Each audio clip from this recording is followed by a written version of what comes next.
Ruthless hunters, natural-born killers, constantly on the prowl for new prey. These are the predators. These killing machines are the rulers of the savannah, and yet, although they perform their violent acts every day, they take no pleasure in killing. Rather, it's to survive.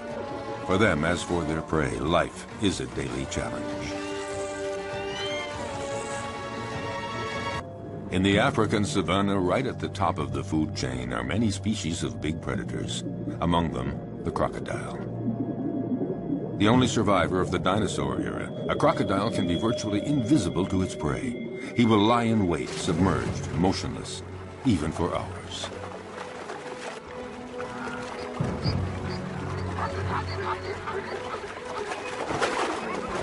Fearsome, discreet, wily, he is perfectly adapted to life in the water and has the sinister reputation as the most dangerous killer in Africa.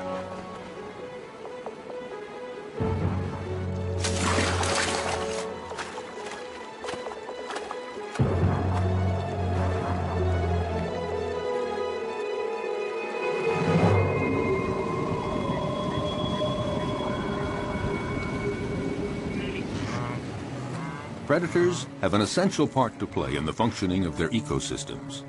By congregating at places where their prey can cause pollution, they limit proliferation, sparing other species that are few in number. Predators as a group, in limiting populations, help to preserve species that might otherwise eliminate one another.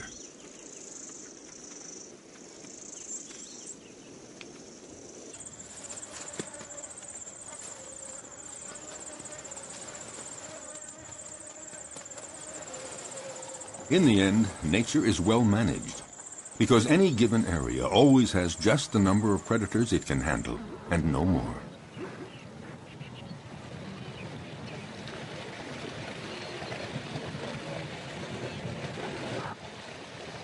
Each predator has its own way of hunting. Their strength and speed seem to protect them from many dangers, but their never-ending need for food, for survival, drives them constantly to keep hunting.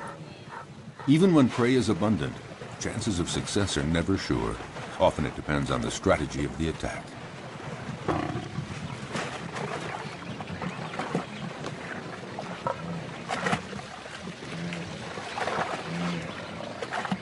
Seized at the throat, this gnu has no chance. The lioness's jaws have broken its spine.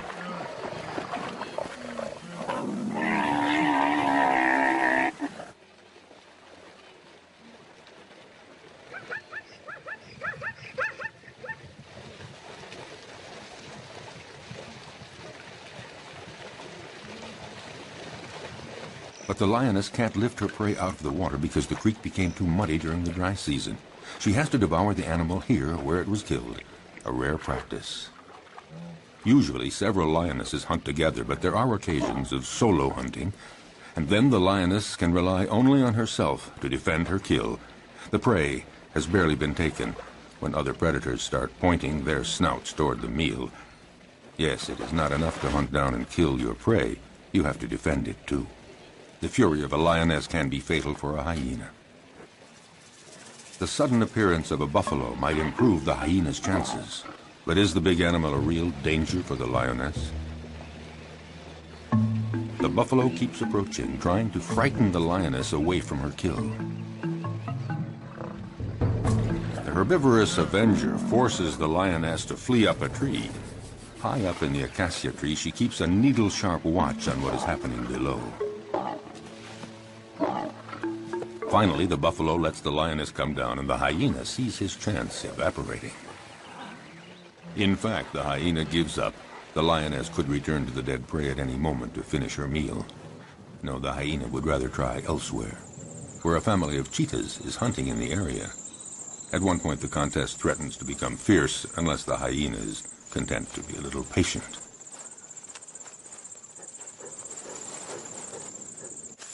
Why not let the fastest predator of the savannah do all the hard work?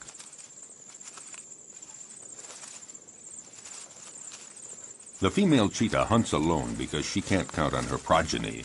In this case, 3 teenagers. They're too young and too clumsy. Her hunting technique is simple. just race to the prey as fast as possible and deliver a powerful swipe of the paw to throw the animal off balance. Once it's on the ground, the cheetah's powerful jaws sink teeth into the throat, and that's that. Once she sets off, there's no turning back. There is no room for error. Yes, this may be the fastest animal on Earth, reaching speeds of 100 kilometers per hour. That's 60 miles per hour. A gifted sprinter. But she soon runs out of breath and finds it hard to take the turns at high speed.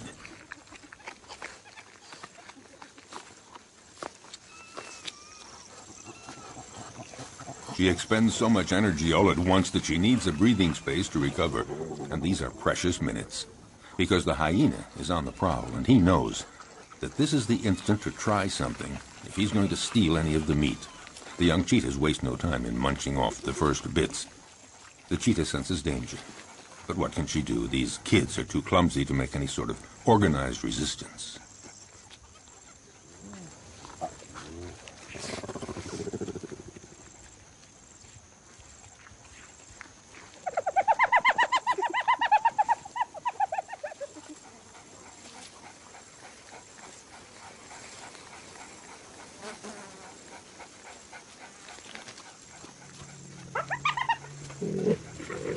Their mother tries to put up a half-hearted bluff, but she knows that she and her offspring can't do anything against the hyena's terrible jaws and teeth, especially now with the smell of blood in the air.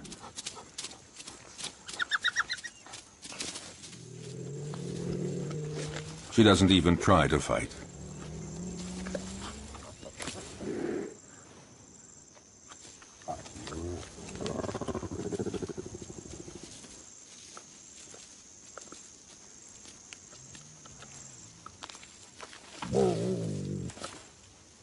Her big meal is not for today. She's a spent force, and she knows it.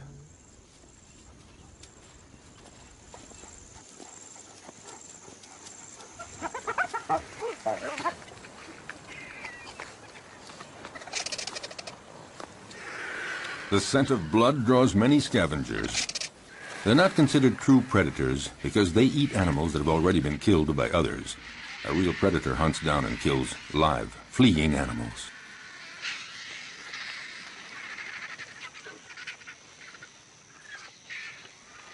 As for the hyena, his patience has paid off, and he can eat to his heart's content. And that is apt to be a quarter of his weight, nearly 20 kilograms, 40 pounds of fresh meat. Of course, the vultures might invite themselves to take some of it.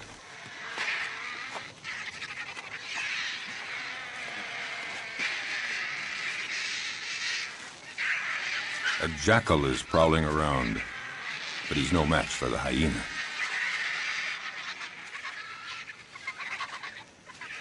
He, in turn, will find his meal someplace else, since the vultures don't seem to be in a sharing mood, not even to give a morsel.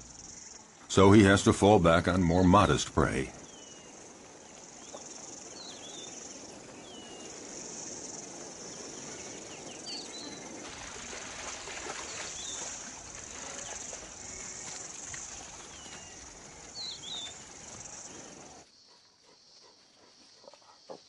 Lichens, or wild dogs, are also considered prodigious predators in the savanna, the equals of cheetahs and even lions.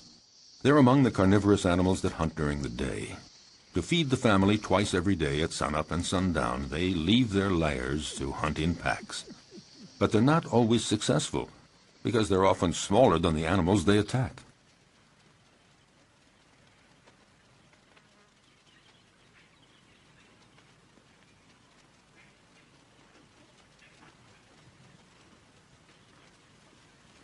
These creatures are classified between the dog and the hyena, and they're sometimes called hyena dogs.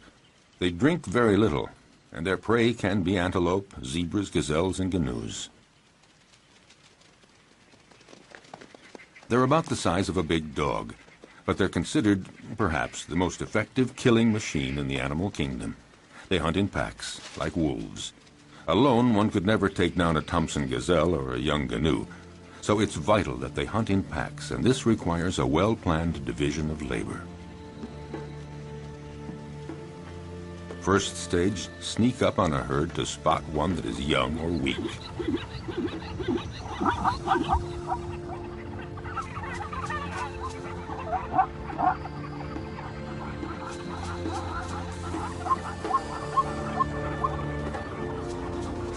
Next, chasing down in relays. They charge the herd to scatter it and isolate the victim. And when that one starts to flee, the wild dog at the head of the pack takes after it at speeds of 50 kilometers an hour, 30 miles per hour.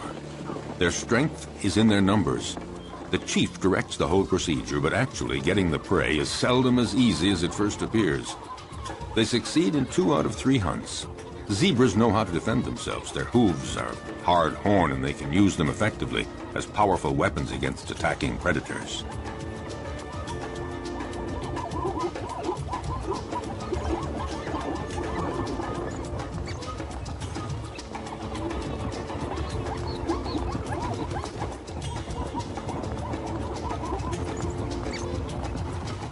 This time, the zebra herd manages to fight off this pack that isn't really prepared for this morning chase.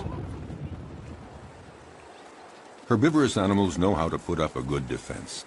Elephants stand very tall, and they fear none. But the others have to learn the behavior patterns of their potential predators. They know when they're hunting and when they're not. So it's common to see a herd of zebras calmly munching plants just a few feet from a relaxing lioness. But the zebras are watchful all the same. The stallion stands slightly apart like a sentinel. When he senses danger, he alerts the others with a whinny. Instantly, they all form a group and they flee together, with the stallion bringing up the rear, where he can nip the legs of the slow zebras to make them keep up with the others. But the greatest danger for all of them is crossing a river, because it's there that crocodiles lie in wait. If crocodiles are seen as the most frightening predators on the planet, it's because they're not only clever and strong, they have another weapon: their patience. They can go for months without eating, but after a fast like that, any prey passing within range of their massive jaws would have to be very lucky to escape. Armed with about 70 teeth, a thick body armor of scales, and powerful appendages that they can use to leap their full body length, their attacks are furious and frightening.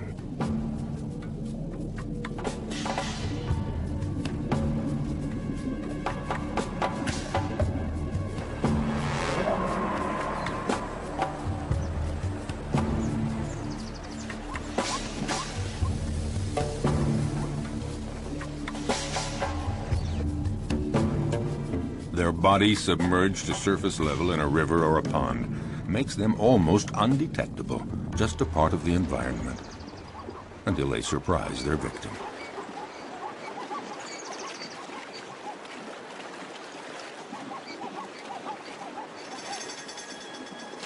Buffaloes, zebras, antelope, these are perfect prey, and slippery shoreline mud or steep riverbanks often make it hard for the prey to get away.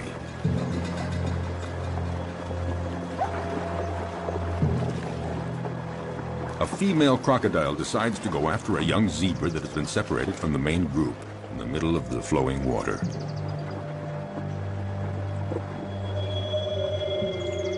It's not a fair fight.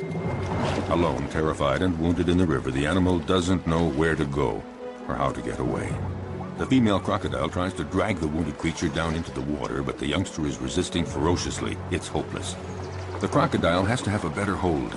The prey might get away. Whatever it takes, she has to get a firmer grip with her jaws, and in those few seconds, the zebra could get away.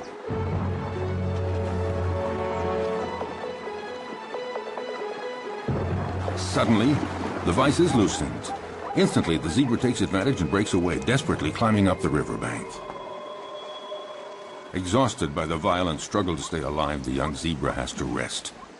But lions are always prowling along the river, seeking new prey. The young zebra's minutes are numbered because she is wounded. And in the savannah, a wounded animal is as good as dead.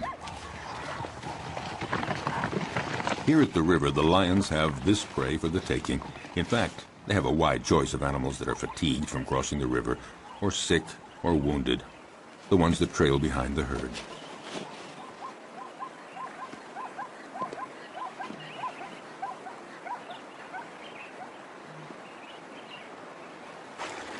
As for the crocodiles, they gather around the only crossing point for the animals. A zebra sounds an alarm to warn the others. But the crocodiles are well aware. They know all they have to do is lie in the water and wait. Sooner or later, the next grazing animals will give in to the strong temptation to cross. It might be Thompson gazelles, eager to find that greener grass on the other side. For them, crossing the river is a real adventure. They're too small to resist the current. They wait, hesitating to take the first step. But for all their fear and reticence, the lure of the wonders sure to be found on the other side becomes too strong. The ones motivated by frantic urges to migrate often pay for their audacity with their lives. Sharing meals is a well-established tradition among crocodiles. A female comes to the party, but the prey isn't big enough for two. You don't share a gazelle. Resigned to this, the guest has only to reach the riverbank and participate in a crocodile's favorite pastime, the siesta.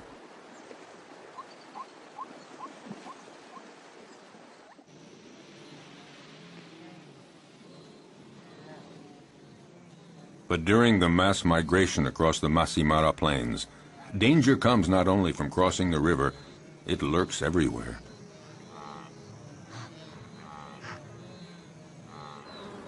A well-organized pack of wild dogs attacks a young gnu. It's encircled and separated from the herd. The predators then go at it fiercely, relentlessly, showing no mercy.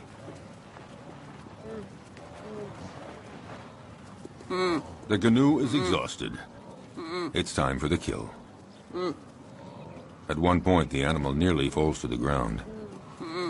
One of the wild dogs seizes a hoof. And finally, the creature drops. Often, the attackers will hold the muffle of the prey tight until it stops all movement.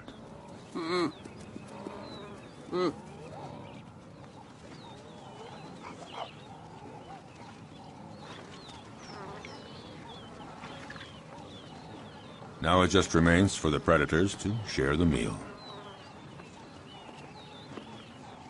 Back at the lair, a part of the meal will be regurgitated by the mothers to feed their young.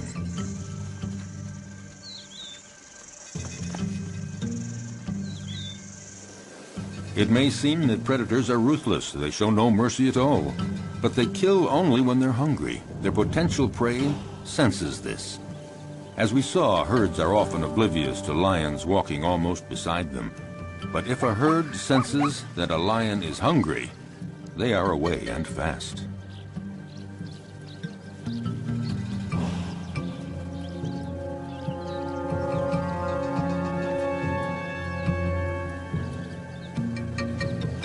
Yes, usually lions hunt in groups, or rather the lionesses hunt in groups. Males take no part in the hunting. They are content to feast on what the females bring in. What lions like most are gnus and zebras, the slower animals that are easier to run down, not the gazelles and antelope. Actually, hunting any animal is always difficult.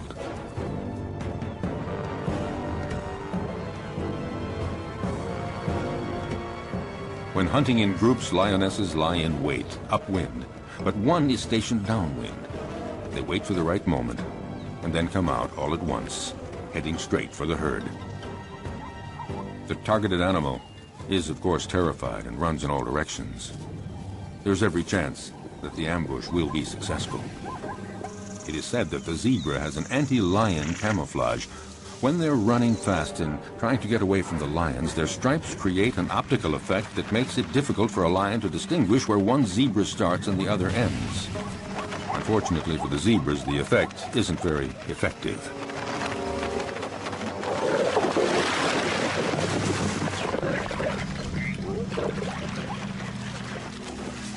A lioness kills by strangulation, and it's a slow death. The victim tries to get breath.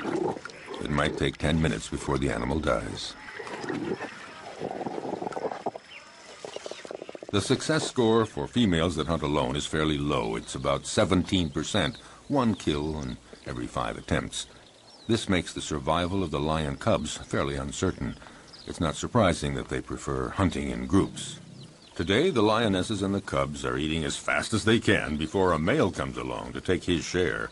When a male is present, he is always served first. But this time, Mom and the kids will have full stomachs. All the same, the odor of the carcass draws famished hyenas.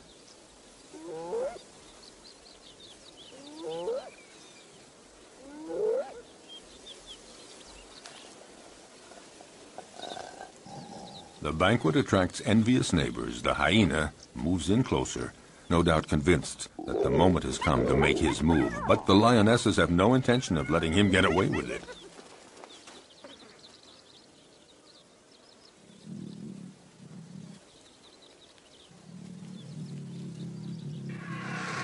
He's going to have to wait until the lion family has had its fill, and then he will move in to find they have left him a few bare bones.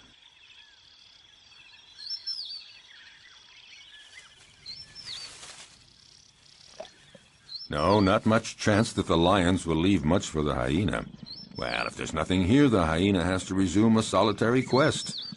Why not seek out tender prey, fresh meat, for instance, an unsuspecting, defenseless baby cheetah?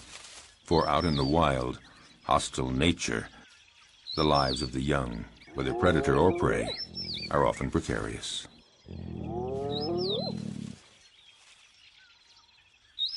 However, the hyena just might have a difficult and dangerous fight with the mother. Intimidation, dissuasion, will he dare?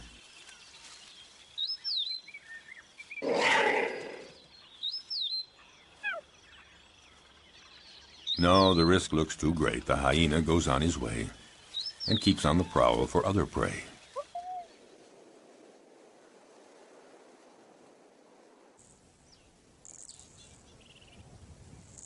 His courage seems to have deserted him for trying another attack. Off the hyena goes looking for any food to quell the pangs of hunger. Once the danger is over, the mother cheetah is required to leave her little ones and go off to hunt. But will they be there when she returns? In the savannah, cruel choices have to be made. The hyena appears to have gone off and is now far enough away. The cheetah has to go for it. A quick hunt and then back to the lair.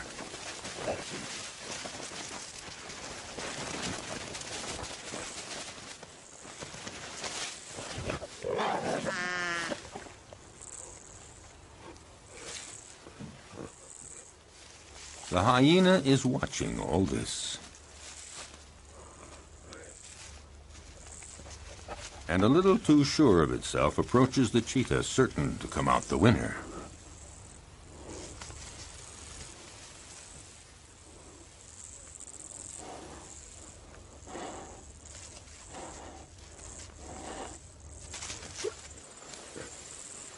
But just then, a new character walks on stage, one that was not expected, a lioness. This one is really sure of herself and determined to turn the situation to her advantage. Nobody dares attack her. The hyena and the cheetah are left on their own.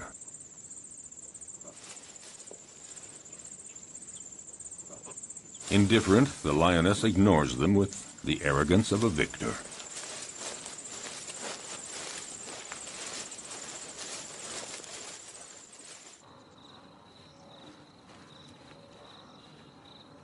Vexed, the hyena, again, goes off to a safe distance. Out of breath, the cheetah isn't too sure that she'll have a meal today. She'd better just go back to her little ones, or maybe make one last attempt under the watchful gaze of the hyena, who more than ever is looking for his slightest chance. By now, other hyenas are present, curious to see how well the cheetah will do. With energy born of hopelessness, the cheetah begins a frantic chase in pursuit of a canoe, but she lacks conviction and is too soon out of breath.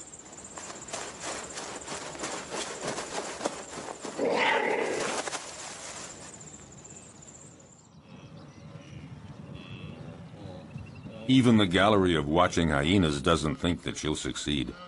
However, they join others of their pack and profit from the panic caused by the cheetah to attack a wounded canoe. The lone hyena would very much like to join the party. Well, aren't there cordial relations among all members of the same species?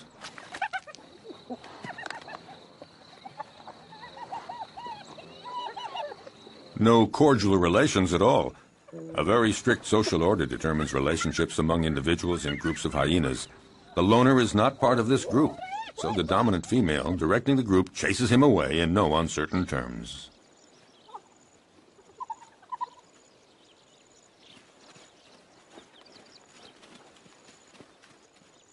Nothing can be done, so it's best just to melt away into the distance.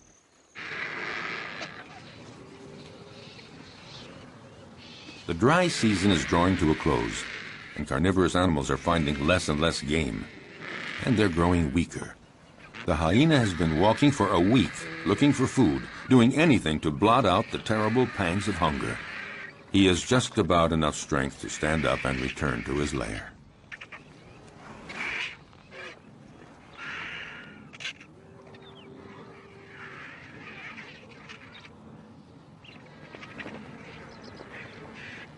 Oh, he knows the vultures are waiting for just one thing, for him to lie down and not get up. But hyenas belong to a species with incredible resistance.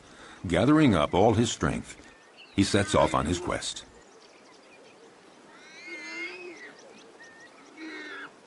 He isn't lucky and doesn't have the strength of a lion, but all the same, his plight isn't so bad compared to that of the warthog that the lioness has no hesitation in devouring while still alive.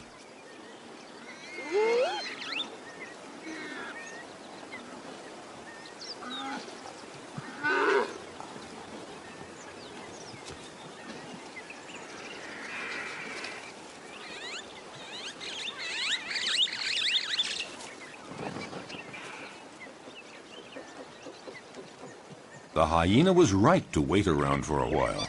At last, there is a reward because the lioness leaves the warthog carcass after eating only the entrails. Finally, something to eat.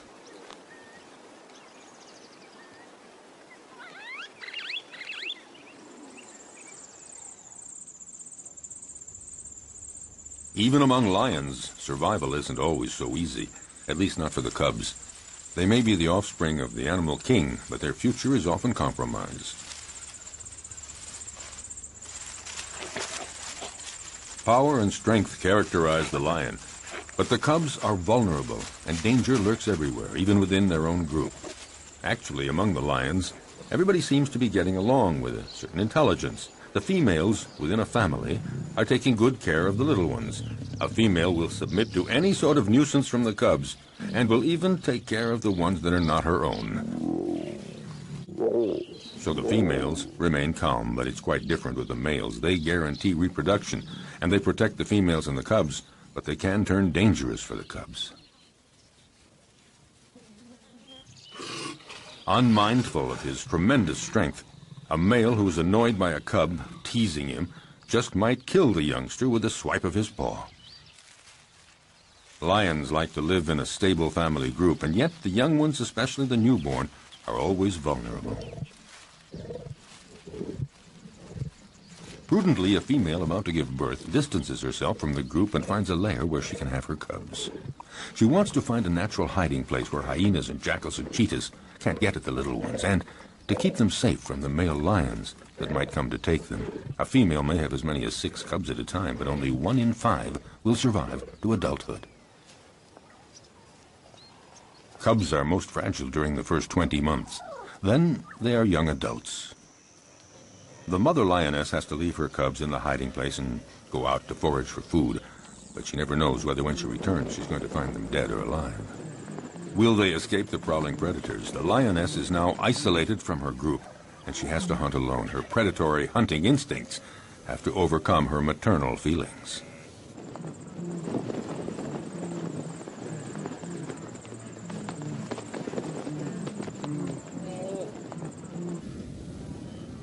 She must go off to hunt even though solitary male lions are prowling the area. They pose an enormous danger for the newborn cubs. If a male lion discovers them, he will probably kill them at once. Time is of the essence. The female must get back as quickly as possible.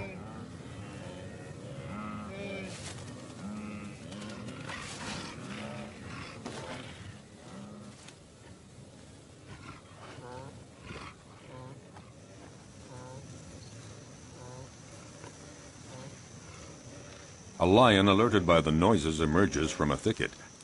A male lion does very little in life. He sleeps and takes care of reproduction, protects the group, and eats to his fill whatever the lionesses bring in from the hunt. And usually he's first in line. The lioness is well advised to catch her breath quickly and start eating as much as she can to regain her strength before the male shows up.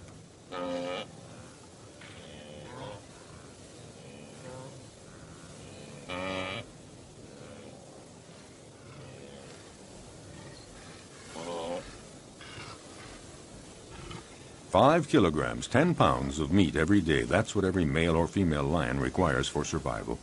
But one might eat up to 35 kilograms, 70 pounds, at a single meal." The effort has been so strenuous the lioness has to recuperate for a good 10 minutes before feeling strong enough to begin eating.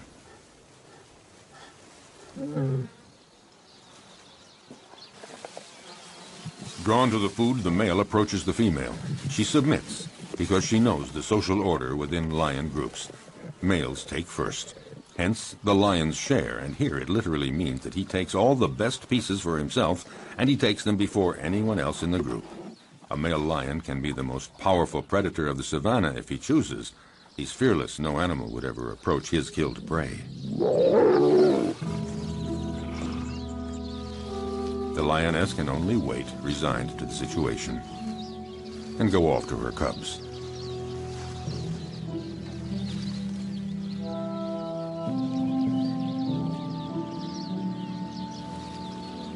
Returning from the hunt, the young mother lioness has to make her presence known. A cruel surprise awaits her. Her little ones had a surprise visit from a solitary male lion that happened upon them. Only one cub remains, but it's dead.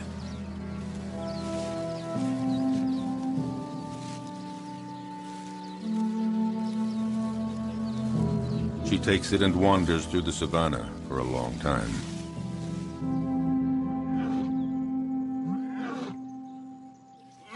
Before she can bring herself to give up the cub's body to the vultures.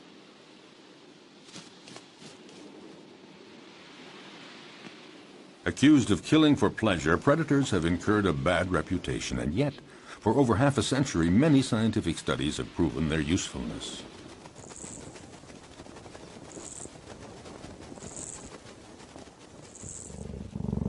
A number of predators are key species that enrich their region and determine the structure of animal communities. They maintain a good balance between various species. Attempting to suppress the predators to protect nature is a mistake, because any place without predators is not a stable environment. On the contrary, it's an artificial habitat made poorer and more fragile.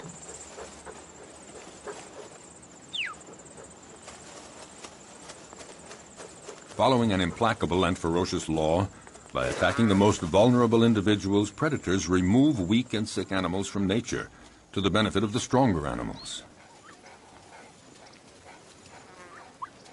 For all that, the life of a predator is not so simple. Nature's implacable law applies to them, too. A sick predator, one that is wounded or not very good at the art of hunting, will in turn disappear. Learning to be a good hunter requires a long period of instruction. For example, a female cheetah has to take great pains teaching her young to hunt, so they learn to recognize and stalk down their future prey. They have to be taught how to choose prey, sense all its reactions, and know how to get it. Most important, young cheetahs have to master the essential swipe of the paw that knocks running prey to the ground. As a rule, the cheetah is certainly a superb sprinter, but since they can't take the quick turns at high speed while running, they have to rely on striking their prey precisely and forcefully with one paw, throwing it off balance and dropping it to the ground. The students learn this by practicing on a young live antelope provided by their mother.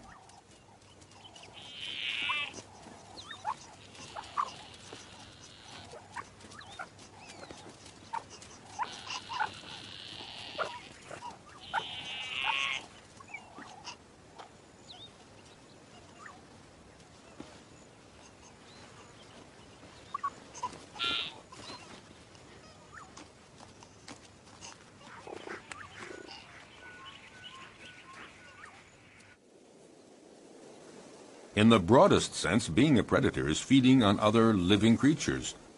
Under that definition, practically all animals are predators. It's just a matter of scale.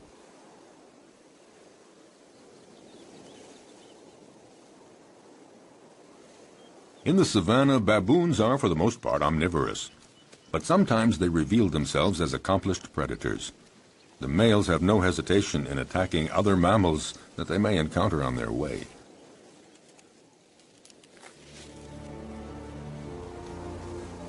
They can be terrifying opponents. Their bite is awesome. A powerful dominant male has caught a small gazelle. He doesn't wait for the prey to die before devouring it, right in front of his underlings.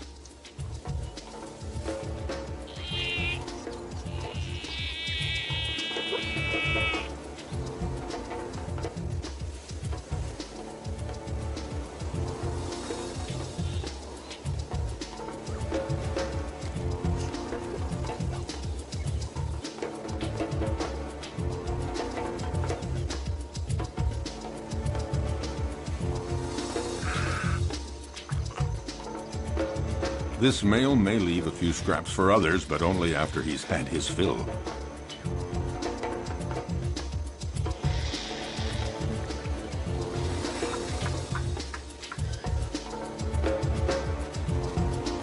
In the savannah, death is a part of everyday life.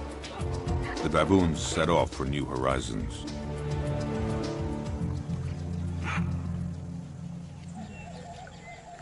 But predators are not limited to attacking weak herbivores. They devour other predators, and at every opportunity. Some animals are completely oblivious to the danger present along the riverbanks. Like young baboons, apparently, the smaller the predator, the more invulnerable they feel. Foolhardy or oblivious, the baboons have apparently decided to tempt the devil, and this particular devil is a crocodile. For the young ones, the game is approaching the riverbank as close as possible, but for the older ones, the most exciting provocation is in actually drinking from the river very close to a crocodile who's pretending to be asleep. It would seem that the one taking the greatest risk is matching himself against the most dangerous predator of the river. A youngster takes one chance too many, and things get dramatic. The alert is sounded, but it's too late. The entire group looks on helpless, seeing the young baboon in the jaws of the hungry crocodile.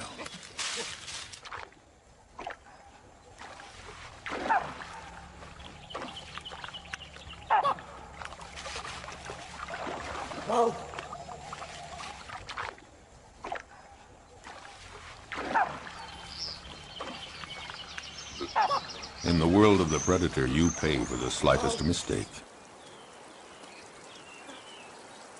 But along the riverbanks, the crocodiles don't always have it their way. Facing a hippopotamus, the law of the stronger and the bigger holds, and the hippos move right in to use their heavyweight position to provoke the crocodiles.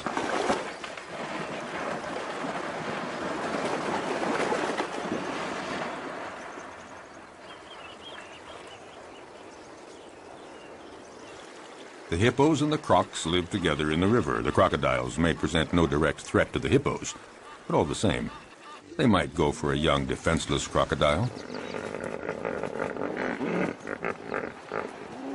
Defending territory, provoking, hippos are quick to show disdain for the crocodiles as soon as they're big enough to intimidate them, and in response, the crocodiles feign indifferent.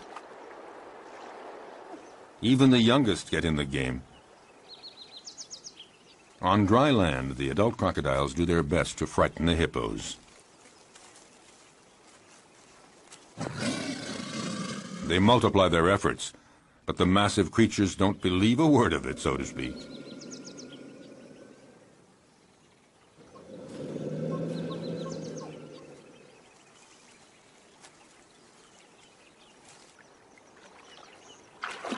If duels between adults held on land seem not really dangerous for the combatants, it's not the same in the river, when the crocodiles are again in their preferred hunting ground.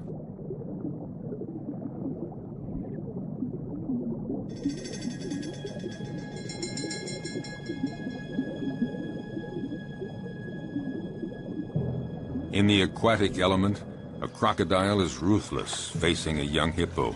It didn't realize how dangerous it is to get separated from the group.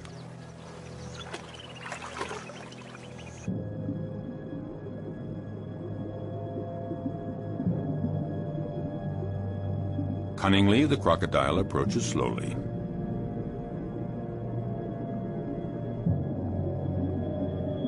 Very calmly, it pursues the prey, waiting for the right moment to strike. Feeling safe, not sensing exposure to any danger, the hippo swims down in the water. And the crocodile glides effortlessly. He's in no hurry. In this unequal pursuit, the two animals rise to the surface.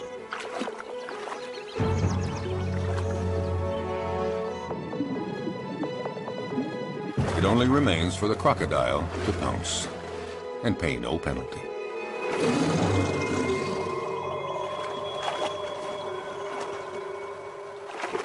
The only place to satisfy a thirst is in the river, and that's where every danger lurks. But nature isn't fair. Some risk everything, others face virtually no danger. Take the giraffe, gaining considerable protection from its great height. Still, it's in mortal danger drinking at the river because it has to spread its legs, and in this uncomfortable position, the giraffe is highly vulnerable.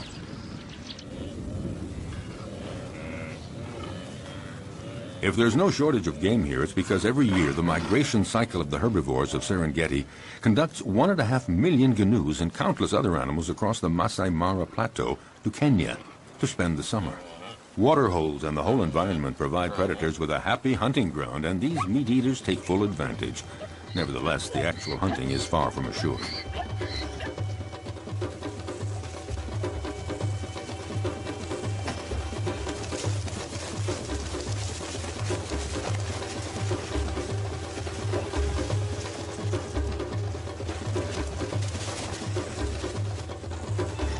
As always, some succeed and others fail, but it's not because there's no game. Some prey defend themselves with enough energy to repulse the most ferocious attacks. With 4 against 1, the cheetahs seem to have achieved their goal. But such combats don't always end as predicted.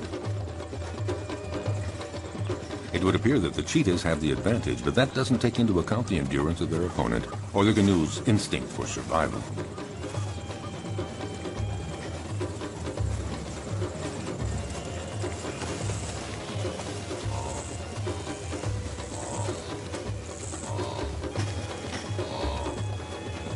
Despite the ferocious attack he has endured, will the gnu's stubborn refusal to give in result in his eluding his attackers?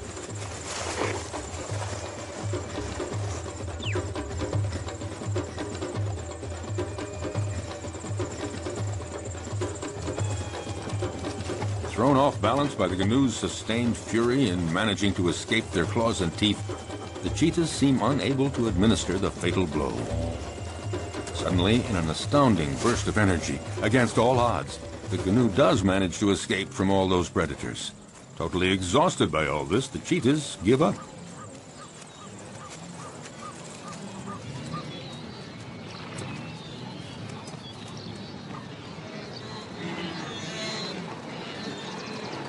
In this immense jumble of thousands of gnus and zebras and gazelles, as we have seen, the most fearful moments of their long migration trek come when they have to cross the river. But paradoxically, if it's their great number that attracts predators, it's also their massive numbers that provide their best defense against the feared crocodiles.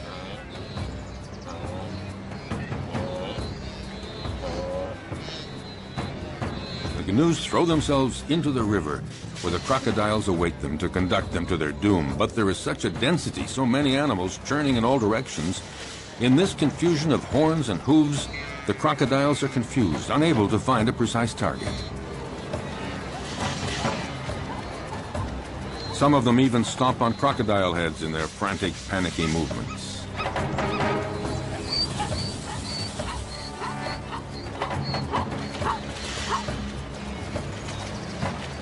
This superabundant flow of animals disorients the predators.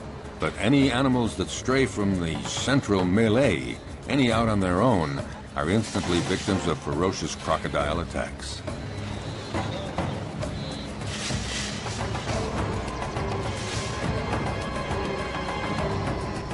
The prey is seized in a single leap, the victim rendered rigid by the pain of the bite, held firmly in those massive jaws, and the crocodile begins to devour the animal. Often several others quickly come to share the feast, unless the first crocodile can manage to plunge the prize to the bottom of the river. If there were not predators on the Great Plains of the African savanna, it would create a major imbalance in the proper development of the ecosystem. Nature creates a balance where each animal has its place in the food chain. All species reproduce and evolve according to a cycle that allows them to live together in the same territory. Without predators, some species would overdevelop to the detriment of others, possibly resulting in the extinction of species.